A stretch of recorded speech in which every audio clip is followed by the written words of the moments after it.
மாணிக் தாகூர் ஒரு பெரிய political brokers.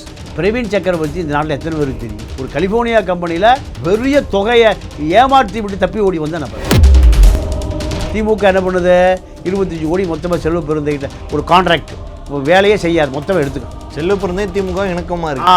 அவரும் திமுக தான், காங்கிரஸ் பேரில் இருக்கார். இதெல்லாம் கேசி வேணுகாடு சொன்ன பிறகு ராகுலுக்கு இவர்கள் பிடிப்பதே இல்லை. எல்லாம் கொள்ள கோஷ்டி, அலிபாபாவும் 40 திருடர்கள். தேமுதிக வந்ததுக்கு அப்புறமா இருக்கிற கூட்டணி கட்சிகள் ஆல்ரெடி திருமாவளவனுக்கு 6, மதிமுக 6, இருக்கிற ஒன்றுக்கு 2, 3, 4 இருந்துச்சு. எல்லாருக்குமே ஒரு சீட்டை குறைக்க சொல்லிக்காங்க. ஏன்னா முஸ்லீம் லீக் கட்சி கூட்டணி பேச்சு நடத்திட்டு வந்ததுக்கப்புறம் அந்த தலைவர் மயக்கப்பட்டு விழுந்தார். எல்லாருக்குமே ஒரு சீட்டு குறைக்க ஆரம்பிச்சதுக்கு தேமுதிக தான் காரணமா? தேமுதிக 1/2% ஓட்டு தான் இருக்குது. இந்த 1/2% ஓட்டை திமுக பரவலுக்கு இதுவும் இல்லாமல் போயிருமோ? ஐஎஸ் ரிப்போர்ட்டு தேரவே தேராது. அதிமுக தன்னோட கூட்டணி கட்சியில் இன்னும் கொஞ்சம் இனத்துக்கலையா சார்? அதிமுக கூட்டணியே எடுபடலேன்னு ஒரு பேச்சுவார்த்தை வருது, அதை எப்படி பார்க்குறீங்க? இல்லைங்க, அதாவது அதிமுக கூட்டணி பழைய கூட்டணி அப்படியே இருக்குது. திமுக கூட்டணி யாரும் இங்கே வரமாட்டாங்க, பாஜக இருக்கிறதுனால. திமுக அதிருப்தி ஓட்டு பூரா ஏடிஎம்கே தான் வரும்.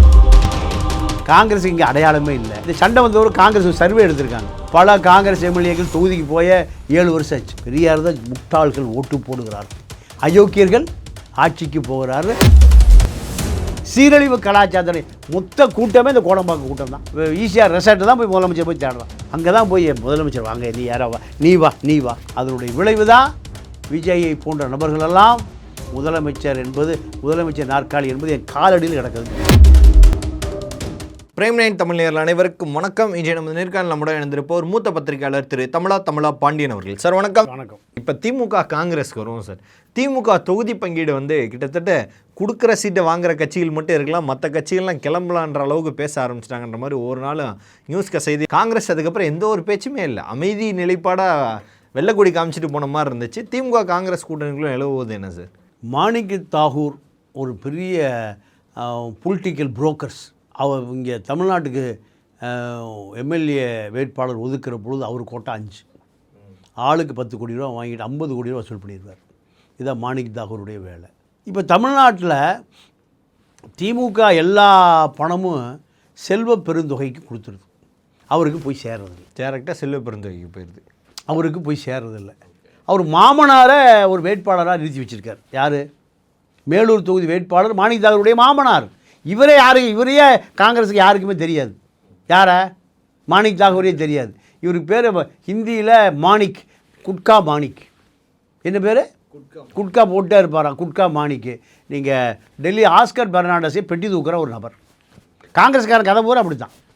காமராஜோடு போச்சு, கக்கனோடு போச்சு அந்த கதையெல்லாம். பெட்டி தூக்குற அந்த நபர் 2009 வைகோ தொகுதியில் சரியான வேட்பாளர் இல்லை. அப்போது யாருன்னு பார்க்கும்போது இந்த குட்கா மாணிக் தான் கிடைச்சார். இல்லை, நீங்கள் ராகுலோடு நீங்கள் அறிமுகமாயிட்டீங்கன்னா, சோனியாவோடு அறிமுகமாயிட்டீங்கன்னா, நீங்கள் கீழே அவங்க யாருக்கும் தெரிய வேண்டிய அவசியமே இல்லை. பிரவீன் சக்கரவர்த்தி இந்த நாட்டில் எத்தனை பேருக்கு தெரியும்? ஒரு கலிஃபோர்னியா கம்பெனியில் இப்போ பெரிய தொகையை ஏமாற்றி விட்டு தப்பி ஓடி வந்த நபர். என்பின்னு ஒரு பெரிய டேட்டா பேஸ் நிறுவனம், அங்கே வேலை பார்த்துட்டு பல கோடிகளை தப்பிச்சு விட்டு கலிஃபோர்னியாவில் போனான்னா 100 வருஷம் ஜெயிலில் இருக்கணும். அவ்வளோ கொடூர குற்றவாளி. இந்த குற்றவாளி நேராக போய் யாரை பார்க்குறாரு? ராகுலை பார்க்குறாரு. ராகுலை பார்க்குற பொழுது ராகுலுடைய முதல் சுற்று வட்டாரத்தில் ஒரு நண்பர் ஆகிட்டார். முடிஞ்சு போச்சா? அப்போது காங்கிரஸ் பட்டியல் போடும்போது இவர் வேறு அது வந்துடும் எம்பி சீட்டில். வேறு எந்த தகுதியும் தேவையில்லை. இங்கே மாணிக் தாகூர் ஏதாவது ஊர்வலம் நடத்தி விழுப்புரத்தில் விருதுநகரில் கேள்விப்பட்டிருக்கீங்களா? ஏதோ போராட்டம்.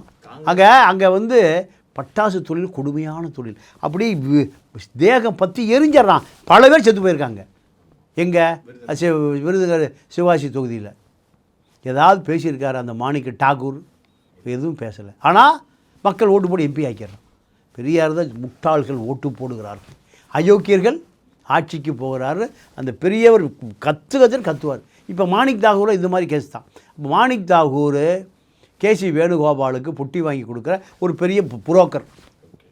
இந்த புரோக்கர்களுக்கு திமுக கொடுப்பதில்லை. திமுக என்ன பண்ணுது? 25 கோடி மொத்தமாக செல்வ பெருந்தைகிட்ட ஒரு கான்ட்ராக்ட் வேலையே செய்யாது, மொத்தமாக எடுத்துக்கோ. செல்வ பெருந்தை திமுக இணக்கமாக இருக்கு. அவரும் திமுக தான், காங்கிரஸ் பேரில் இருக்கார். 25 கோடி அப்படியே மல்லிகார்ஜுன கார்கே கொடுத்துருவார். யார்? செலுத்தறி முடிஞ்சு போச்சு. இதுதான் தகுதி. அப்போது டெல்லியில் என்ன நடக்குதுன்னா திமுக ரெட்டை வேடம். ஒன்று பாஜகவோடு கள்ள கூட்டு, பாஜக எதிர்த்து காங்கிரஸ் போராடுகிற பொழுது பாஜகவினுடைய எம்பி, அவர் திமுக எம்பி இல்லை, டிஆர் பாலு, அப்படியே பாஜக பக்கம் போயிடுவார். அப்போ ராகுல்கிட்ட என்ன பண்ணுவார், கேசி வேணுங்கோபால் பார்த்தீங்களா, இந்த ஆட்கள் பூரா பாஜகவுக்கு ஆதரவாக இருக்காங்க. காங்கிரஸுக்கு ஆதரவாக இருக்காங்க தமிழ்நாட்டில் முஸ்லீம், கிறித்துவ, தலித் ஓட்டு வேணும்.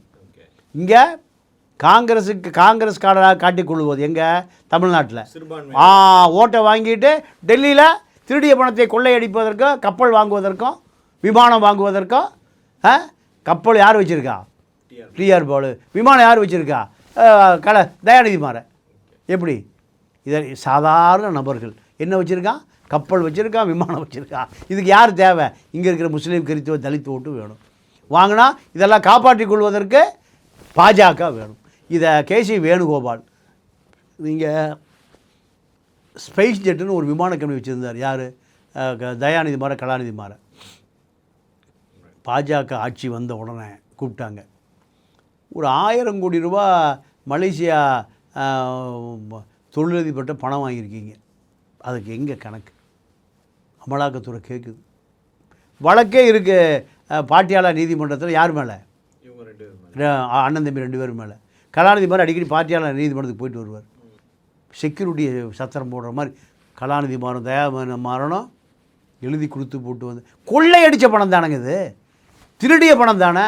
அப்போது அங்கே பாஜகவுக்கு அடிமை, இங்கே காங்கிரஸுக்கு அடிமையாக போல நீங்கள் முஸ்லீம், கிறித்துவ, தலித் வாக்குக்காக. இதெல்லாம் கேசி வேணுகோபால் சொன்ன பிறகு ராகுலுக்கு இவர்கள் பிடிப்பதே இல்லை. ராகுலுக்கு இவர்களை எல்லா கொள்ள கோஷ்டி, அலிபாபாவும் 40 திருடர்களும். ஆனால் திமுக இல்லாமல் காங்கிரஸ், அதான் அந்த கூட்டணிக்குள்ளே இதுக்கு உரசல் இருக்குது, ஆனால் உடையாது சார் கூட்டணி. இவர்களுக்கு அவனை விட்டா வழியில், அவர்களுக்கு இவரை விட்டா வழியில். 2 பேர் தேவை. ஆமாம், அதாவது ஒரு பழமொழி இருக்குது. ஒரு வீட்டில் ஒரு வயதான ஒரு முதலாளி, வயதான ஒரு அம்மை, 2 பேரும் வயதானவர்கள், வசதி படைத்தவர்கள். அப்போது இவர் அடிக்கடி நர்ஸுகிட்ட போவார் வைத்தியம் பார்க்குறக்கு. நர்ஸுக்கு அவருக்கு தொடர்பு. இந்தம்மா வெளியில் கார் எடுத்துகிட்டு போகும்போது டிரைவர் வேணும். அப்போ அந்த அம்மா சொல்லுச்சு, நீ என்ன நர்ஸு கூட ஜொல்லு விட்டு தெரியுற, அந்த நர்ஸை வேலையை விட்டு நிறுத்து, நர்ஸை. அப்போ இவர் சொன்னார், அந்த டிரைவரை வேலையை விட்டு நிறுத்து, டிரைவரை நிறுத்து. டிரைவரை வேலையை விட்டு, அந்த அம்மாவுக்கு உதவியாளர் இல்லை, நர்ஸை வேலையை விட்டு நிறுத்துனா.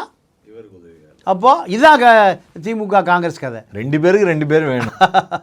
காங்கிரஸுக்கு இங்கே அடையாளமே இல்லை. இப்போது இந்த சண்டை வந்தவர் காங்கிரஸ் சர்வே எடுத்திருக்காங்க. எடுத்தால் பல காங்கிரஸ் எம்எல்ஏக்கள் தொகுதிக்கு போய 7 வருஷம் ஆச்சு. காங்கிரஸ் இருக்கான்றதே பல 7 வருஷம் ஆச்சுங்க. 7 வருஷம் ஆயிடுச்சு. தேர்தல் 5 வருஷம்தான். இப்போது திருவாடனை தொகுதியில் கருமாணிக்கன்னு ஒருத்தர் இருக்கார். அவங்க ஒரு 3 தலைமுறையும் அவங்க தான் எம்எல்ஏ. அவங்க அப்பா ராமசாமி எதிர்க்கட்சி தலைவராக இருந்தார்ல, அவங்க அப்பா கரியமாணிக்கம் அம்பலம். மொத்தம் 50 குடும்பம் தான் இருக்கு அந்த திருவாட கருணாஸ் தொகுதியில். கருணாஸ் தொகுதியில் மொத்தம் 50 குடும்பம் தான். 50 குடும்பம் இருக்கிற அந்த குடும்பம் திருவானா தொகுதியில் மொத்தம் குத்தகைதாரர் காங்கிரஸில்.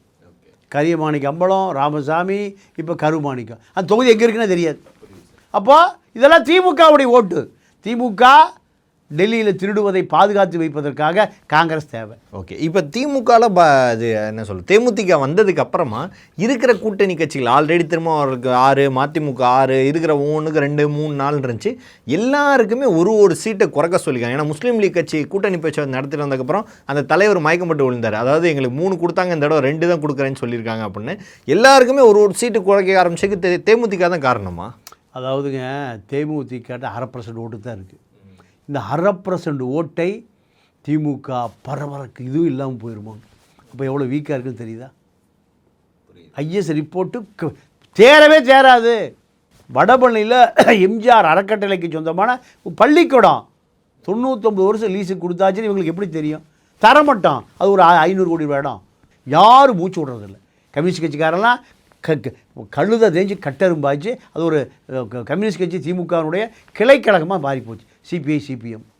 அப்புறம் எப்படி யார் அந்த நேரத்தில் தான் நம்ம ஆள் எங்கே போய் எங்கே போய் முதலமைச்சர் தேடுறான்? சினிமா கொட்டைகளை போய் தேடுறான். எவனாவது வருவானா? கழிவறையில் எல்லாம் வருவானா? இவன் முன்னாடி அவன் தள்ளிட்டு போயிட்டான், அவன் முன்னாடி அவன் தள்ளிட்டு போயிட்டான். ஈசிஆர் ரோடு நடக்கிற எல்லா ரெசார்ட்லேயும் நடிகர்கள் கூத்து கும்மாளம் குடி இவன் அங்கே அவன் இங்கே இப்படி சீரழிவு கலாச்சாரத்துடைய மொத்த கூட்டமே இந்த கோடம்பாக்கம் கூட்டம் தான். அப்போ இவங்களை போய் முதலமைச்சர் ஒன்று தேடுற அளவுக்கு இவர்கள் அசிங்கம் பிடித்தவர்கள் இந்த திராவிட இயக்கம், 2 திராவிட இயக்கம். அப்போ அவன் அங்கே தானே போய் தேடுவான். ஈசிஆர் ரெசார்ட்டில் தான் போய் முதலமைச்சர் போய் தேடுறான். ஈசிஆர் ரெசார்ட்டில் ராத்திரியில் எவன் கூட எங்கே என்ன ஏதுன்னே தெரியாது. அப்படி அங்கே தான் போய் முதலமைச்சர் வாங்க, நீ யாரா வா, நீ வா. இந்த அளவுக்கு திராவிட இயக்கம் இந்த மக்களை அசிங்கப்படுத்தி கேவலப்படுத்தி வச்சுருக்கா. அதனுடைய விளைவு தான் விஜயை போன்ற நபர்களெல்லாம் முதலமைச்சர் நாற்காலி என்பது என் காலடியில் கிடக்குதுங்கிறான். ஓகே, தேமுதிக உள்ளே வந்தாலும் இந்த கட்சிகளுக்கு சீட்டு குறையும் அப்படின்னு பார்த்தா இங்கிட்டு விசிகாவுக்கு ஆல்ரெடி 6 தான் இருக்குது. இந்த தேர்தலில் இன்னும் குறைஞ்சா அது விசிகாவுக்கு பெரிய ஒரு அவமானம் இல்லை. அதுதான் விசிகா கௌரவமே. விசிகா நீங்கள் 0.5% இவ்வளோ டிமாண்டாக இருக்குது. விசிகா ஏறக்குறைய ஒரு 4% இருக்குது. சாலிடாக 4. அந்த கூட்டணியிலே பெரிய கட்சி விசிகா தான். 2வது தமிழ்நாட்டில் 2வது கூட்டணி கட்சியில் நீங்கள் அங்கே இருக்கக்கூடிய சேரி ஓட்டு அப்படியே கொத்து கொத்தாக விழுகும். முஸ்லீம் ஓட்டு எப்படி கொத்து கொத்தாக விழுகுதோ அதே. ஆனால் அவர்களுக்கு இவர்களை விட்டால் விதி இல்லை, இவர்களுக்கு அவர்களை விட்டால் வழி இல்லை. இதுதான் இப்போ விசிகா அரசியல். இந்த தேர்தலில் கூட்டணி கட்சியில் கண்டிப்பாக தேவை. அவங்களுக்கு வேறு வழி இல்லாமல் இங்கே இருக்குது. அதுதான் இப்போ அவசியம். ஓகே, அதிமுக தன்னோட கூட்டணி கட்சியில் இன்னும் கொஞ்சம் இனத்துக்கலையா சார்? அதிமுகவில் கூட்டணியே எடுபடலேன்னு ஒரு பேச்சுவார்த்தை வருது, அதை எப்படி பார்க்குறீங்க? இல்லைங்க, அதாவது அதிமுக கூட்டணி பழைய கூட்டணி அப்படியே இருக்குது. திமுக கூட்டணி யாரும் இங்கே வரமாட்டாங்க, பாஜக இருக்கிறதுனால. திமுக அதிருப்தி ஓட்டு பூரா ஏடிஎம்கே தான் வரும். இது காலங்காலமாக உள்ள விஷயம். இன்றைக்கி நேற்று இல்லை, அது எம்ஜிஆர் காலத்திலிருந்து. திமுக அதிருப்தினா அதிமுக போவான், அதிமுக அதிருப்தினா திமுகவுக்கு வருவான். இதுதான் இங்கே இருக்கக்கூடிய அரசியல். அப்போ அதிமுக அதில் தெளிவாக இருக்குது. திமுக அதிருப்தி வாக்கு நமக்கு ஒரு 5% வந்தால் நம்முடைய சொந்த வாக்கு 20%. பிஜேபி உட்பட அத்தனை கூட்டிகளையும் ஒரு 25%.